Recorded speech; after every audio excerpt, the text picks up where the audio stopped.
문예지 탐구방송 요즘 소설 이야기 102번째 이야기 시작합니다. 안녕하세요. 저는 해방촌에서 문학서점 고요서사 운영하고 있는 차경희입니다. 안녕하세요. 저는 KBS 1라디오에서 라디오 프로그램 제작하고 있는 이주영입니다. 오늘 저의 지난 시간에 이어서 창작과 비평 2022년 가을호에 실린 단편 하나 살펴볼 텐데요. 지난 시간에 경희님이 클로징 하실 때 주영아 작가의 신작 단편이라고 하셨는데 네. 이분의 첫 작품을 사실은 저희가 그렇죠. 보는 거더라고요. 네. 생각해보니까 네. 창비 신인 소설상 단편 네. 부문에서 당선되신 주영아 작가의 첫 번째 단편 굴과 모래라는 작품 저희가 살펴볼 예정인데요. 저희가 뭐 요소야에서 굳이 이 신인소설상 수상작이 실리거나 이런 거를 따로 분류해서 보지는 않잖아요. 네. 신춘 특집을 하는 경우는 있지만 근데 이번에도 어쨌든 자연스럽게 소설 코너에 실린 소설들을 쭉 읽다가 이 소설을 읽게 됐는데 저한테는 좀 신선한 느낌에 확실히 그런 게 있었어요. 그러니까 네. 꼭 이게 신인 소설, 그러니까 이제 막 등단한 작가의 작품이라 너무 막 신선하고 발랄하고 이런 느낌의 신선함이 아니라 이 작품이 갖고 있는 고유한 정서라던가 그 세계가 저한테는 표현력이 딸려서 그렇지만 좋게 얘기하면 어떤 외국 소설을 읽은 네. 느낌이 들어서 네. 되게 여행을 갔다 온 느낌이 들었는데 그 네. 여행이 꼭 어떤 해외의 어떤 도시를 갔다 온 느낌이라는 게 아니라 네. 이 소설이 설계해 놓은 이 인물들이 살아가고 있는 공간, 이 인물들이 말하는 기억의 세계 그런 곳에 다녀온 느낌이 들더라고요. 네. 네, 줄거리는 간단하게 소개를 해드리자면 네. 주변에서 샴쌍둥이라고 부를 만큼 거의 결혼한 이후에 붙어서 정말 인생의 고락을 함께한 어떤 부부가 주인공으로 등장을 해요. 네. 근데 이 부부는 굴 음식점을 하고 있죠. 네. 그런데 그 음식점이 굉장히 잘 되고 있고 호평을 받고 있는 가운데 언젠가부터 전 세계에서 다른 해안 도시에서 시작을 해서 굴이 폐사하는, 그러니까 사라지는 일이 생기게 되는 거예요. 네. 양식장의 굴들이 폐사를 한다던가 이유는 없이 네.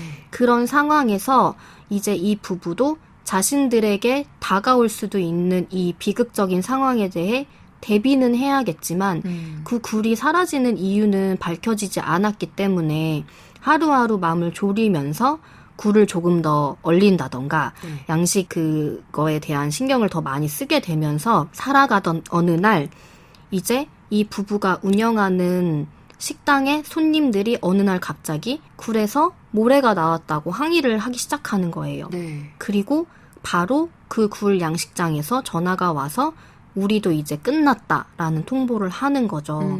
그러면서 이 부부가 걷잡을 수 없이 이제 망해가는 건데 네. 사실 이 부부는 이전에도 한번 망했던 적이 있는 거죠. 네. 그래서 그 과거의 이야기에 좀 비극적인 상황이 나오고 여기에 또 묘하게 저한테는 좀 판타지적인 이미지였는데 네. 할아버지라는 인물이 갑자기 이제 되게 대두가 되면서 네.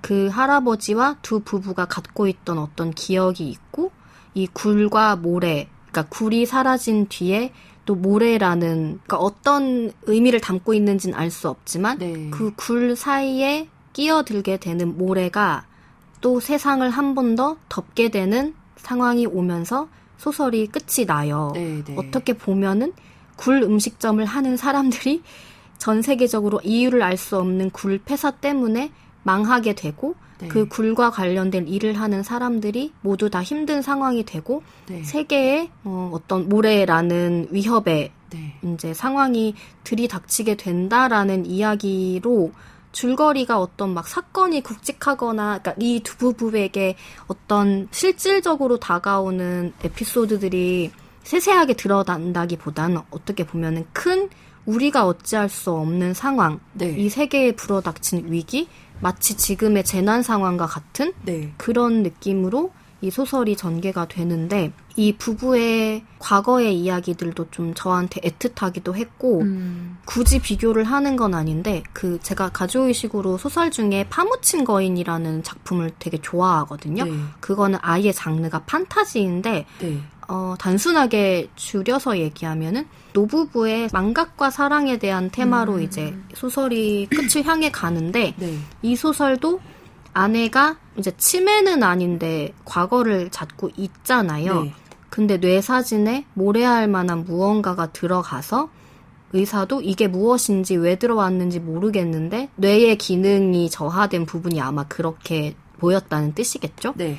그런 아내는 과거를 잊어가고 그거를 안타까워하는 남편과 그리고 어떤 세상의 몰락을 향해 가는 느낌으로 소설이 가는데 그 몰락을 향해 가는 세상에서 쌈쌍둥이처럼 일치되어 있던 부부가 기억을 잃어가면서 어떤 분리되어가는 과정? 이런 이미지가 그 장편 소설을 좀 떠올리게 한 게 있어요. 그러니까 전혀 다른 이야기이지만 소설이 갖고 있었던 그 세계를 장악해 가면서 이야기가 전개되는 느낌과 이 네. 굴과 모래라는 좀 묘한 기묘한 분위기를 갖고 있는 소설이 좀 겹쳐지더라고요. 그래서 저는 되게 인상적이고 좀 분위기적으로 정서적으로 저한테 남는 여운이 좀 길었던 소설입니다. 그 경희님이 말씀하시는 걸 들으니까 네. 저도 약간 제일 와닿았던 부분이 외국 소설 읽는 느낌, 네. 그러니까 한국 단편의 전형성을 네. 살짝 비껴간? 근데 이제 그 느낌이 왜 오는 것일까 생각해보면 잘 모르겠어요. 왜냐하면 이 뒤에 이제 이 부부의 이야기는 좀 전형적인 한국 부부 맞아요. 장사하는 네. 규율이, 그러니까 이게 막 어떤 뭐랄까 외국에서 뭐 여행 가서 벌어지는 일도 아니고 다 너무나 한국적인 K 중년 부부의 맞아요. 이야기인데 왜 이런 느낌을 주는 것일까라는 생각이 저도 지금 말씀드리면서 들게 되고, 근데 그게 이제 상당히 매력적으로 네, 다가오는 네. 건 확실한 것 같아요. 네. 어쩌면 근데 처음 도입부도 되게 매력적이잖아요. 첫 번째 문장이 가장 먼저 굴이 사라진 곳은 노르웨이의 작은 해안 도시였다로 시작해서 9개월 뒤에 프랑스 깡깔르로 넘어갔다가 지중해 동부 키프로스 섬으로 넘어갔다가 지나 이제 결국 한국의 상황으로 돌아오는 건데, 저는 이 한 첫 세 문단, 그러니까 이 도입부도 상당히 매력적이어서 이거를 네. 딱 읽는 순간 되게 이런 표현 정말 단순한 표현 죄송하지만 잘 쓰는 작가다라는 생각이 네네네. 정말 잘 쓰는 작가인 것 같다라는 생각이 저도 확 들었거든요. 근데 아니나 다를까 읽어 나가면서 이분 내공이 맞아요. 정말 있으시구나. 네. 그게 확실히 느껴졌고, 특히 대사가 되게 간결하거든요. 네. 많지도 않고. 근데 뭐 예를 들면 굴을 좀 더 얼려야겠어. 이런 대사 아무 얘기도 아니잖아요. 네. 근데 이 안에서 쓰이는 것들이 되게 의미심장하게 쓰이고 있어서 저는 이 대사들 읽으면서 약간 이 잘 쓴 대사를 읽을 때 쾌감 같은 거 맞아요. 이런 거를 좀 느낄 수가 있었어요. 그러니까 네.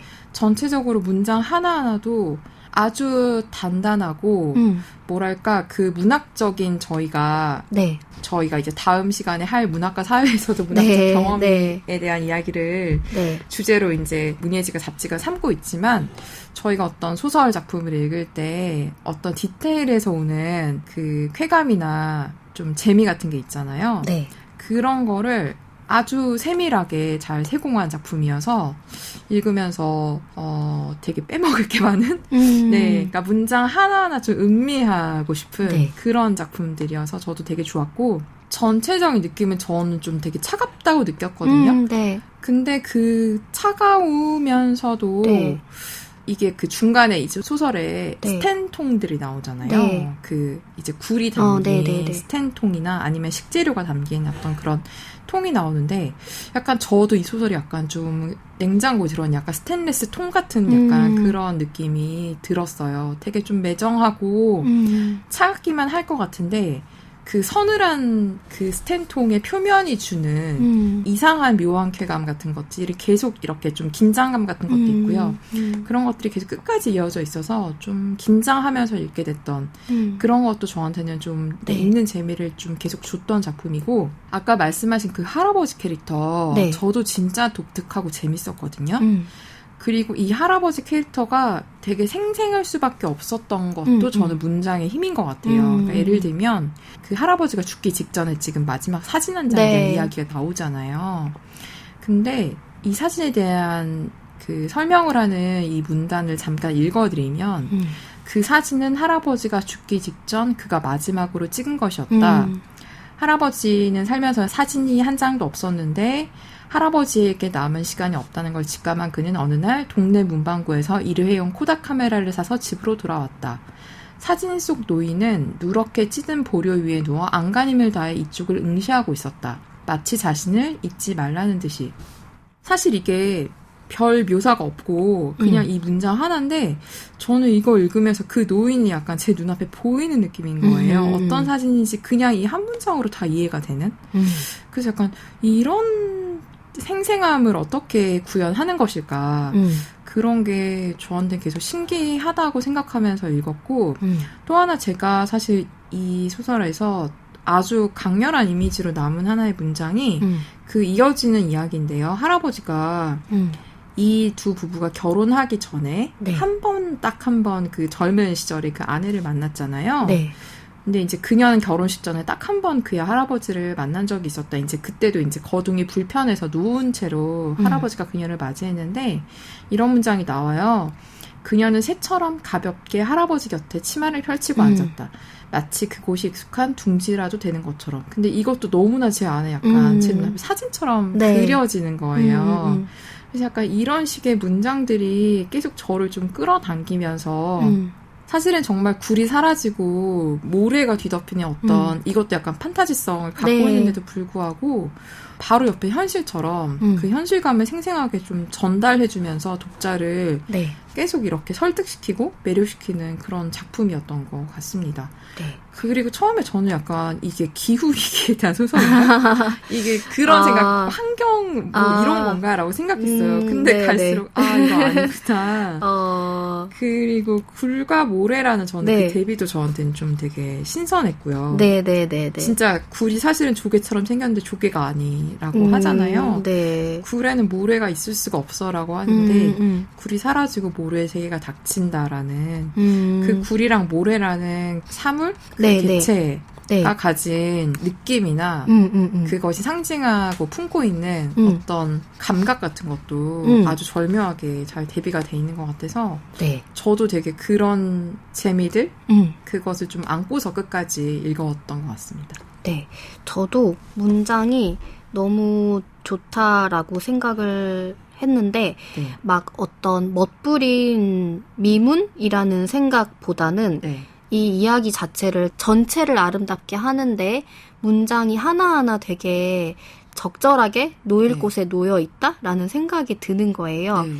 제가 좀 좋아하는 소설의 스타일 중에 어떤 소설은 막 밑줄 긋고 싶은 문장이 많은 것도 있지만 어떤 소설은 밑줄을 그을 만한 문장은 없는데 읽고 나면은 그냥 전체적으로 너무 아름답다라는 생각이 드는 경우가 있는데 네. 이 소설은 후자에 속한다는 생각도 들었고 그리고 그 아까 얘기하신 대사도 좋다라는 생각이 들었던 것도 맞고 네. 아까 읽어주신 도입부라던가 네. 마지막 장면이라던가 그 사진에 대한 거라던가 네. 그 묘사들이 막 어떤 장면 묘사를 디테일하게 깊게 들어가진 않은데 어떤 색채라던가 그러니까 뭐 하늘에서 어마어마한 양의 오렌지 주스를 들이부은 것처럼 거대한 적조띠가 이런 것들이 되게 적절하게 눈앞에 맞아요. 그려지게 만들어지는 것 같은 거예요. 네.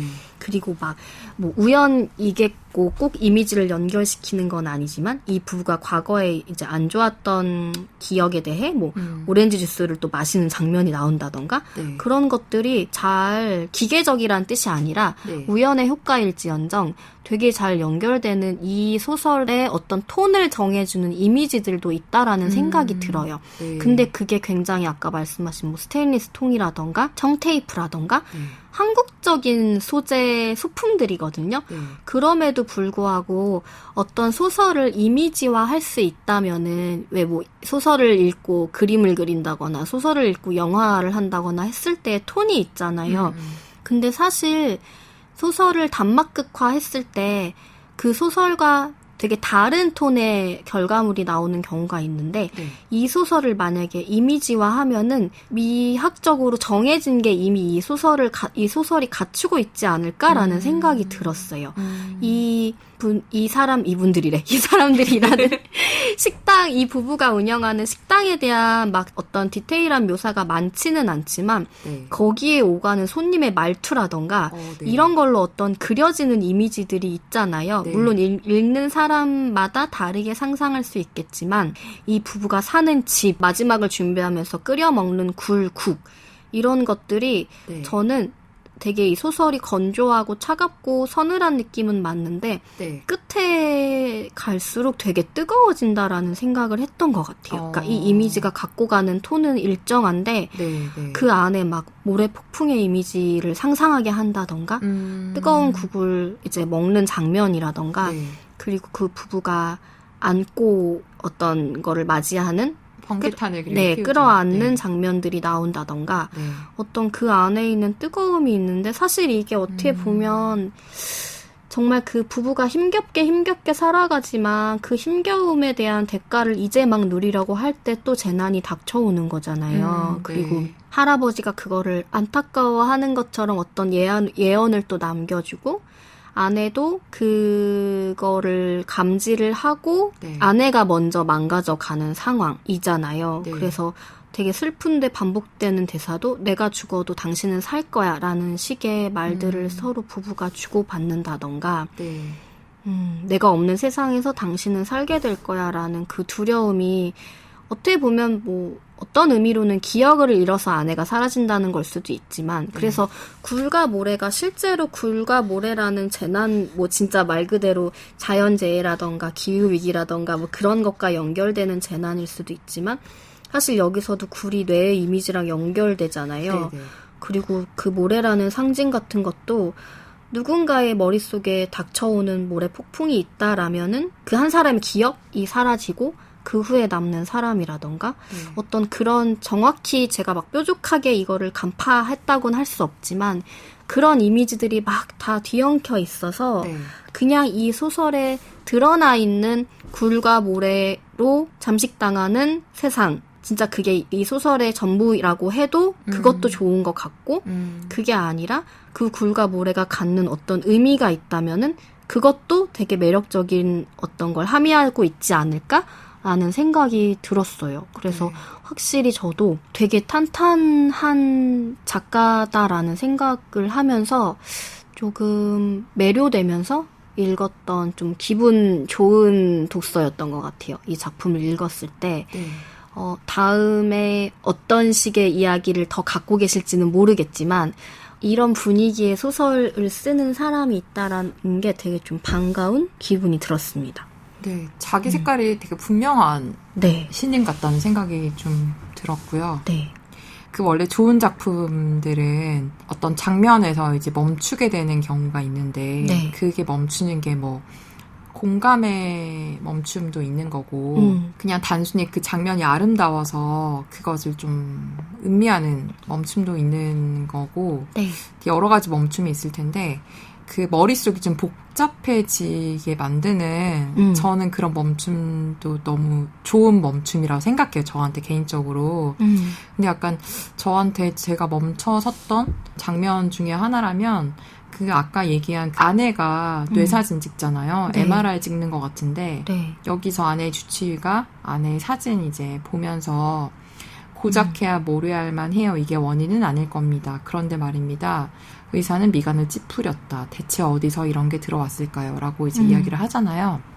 너무나 멀쩡해 보이는 뇌에 모래알 만한 어떤 게 들어가 있는데 그게 원인은 아닐 것 같은데 근데 이게 어디서 들어왔을까? 근데 약간 여기서 엄청난 뭐랄까 긴장감이 형성이 되잖아요.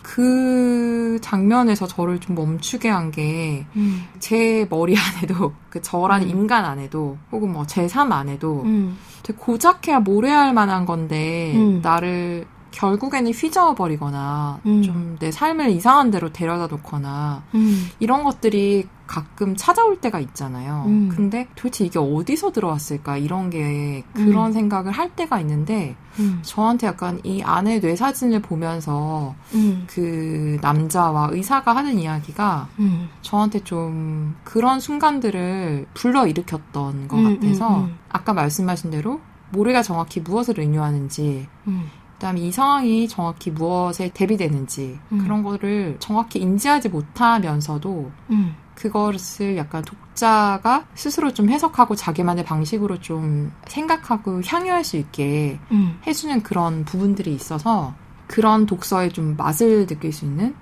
그런 작품이라는 생각도 들었습니다. 뭔가 아까 말씀하신 것처럼 소설 안에서 갖고 갈 수 있는 것들이 많다라는 말씀을 아까 하셨던 것 같은데 세세하게 뜯어볼수록 매력이 많은 작품이라는 생각이 들었어요. 되게 저희는 이 주영아 작가의 작품을 처음 읽게 되는 건데 첫 작품이 이렇게 딱 등장을 하게 되면은 뭔가 기대치가 커질 것 같은 느낌이 드는 거예요. 근데 그만큼 좋은 느낌으로 읽게 돼서 구구절절 이제 설명을 못 해드리긴 하지만 어떤 이 두 부부의 사연이 마음에 애틋하게 남기도 하고 할아버지라는 존재, 진짜 미스터리한 부분들이 많은 소설이기도 해서 뭔가 독자가 훨씬 더 이 안에서 상상해볼 만한 여지도 많고 느껴볼 만한 여지가 많은 소설이라는 생각이 들어서 읽어보시면 좋겠다는 생각을 더 좀 많이 하게 됐어요. 네, 꼭 한번 읽어보시고 어떻게 느끼셨는지 네. 어떤 것들이 좋고 또 싫었는지 이야기 나눠주시면 좋을 것 같습니다. 네, 이렇게 주영아 단편소설 굴과 모래에 대해 이야기 나눠보았습니다. 문예지 탐구방송 요즘 소설 이야기. 다음 시간에는 문학과 사회 2022년 가을호에 실린 이서수 작가의 신작 단편에 대해 이야기 나눠보겠습니다. 주영아 작가의 단편소설 굴과 모래의 일부를 경희님의 낭독으로 들으시면서 저희는 다음 시간에 인사드리겠습니다. 들어주셔서 고맙습니다.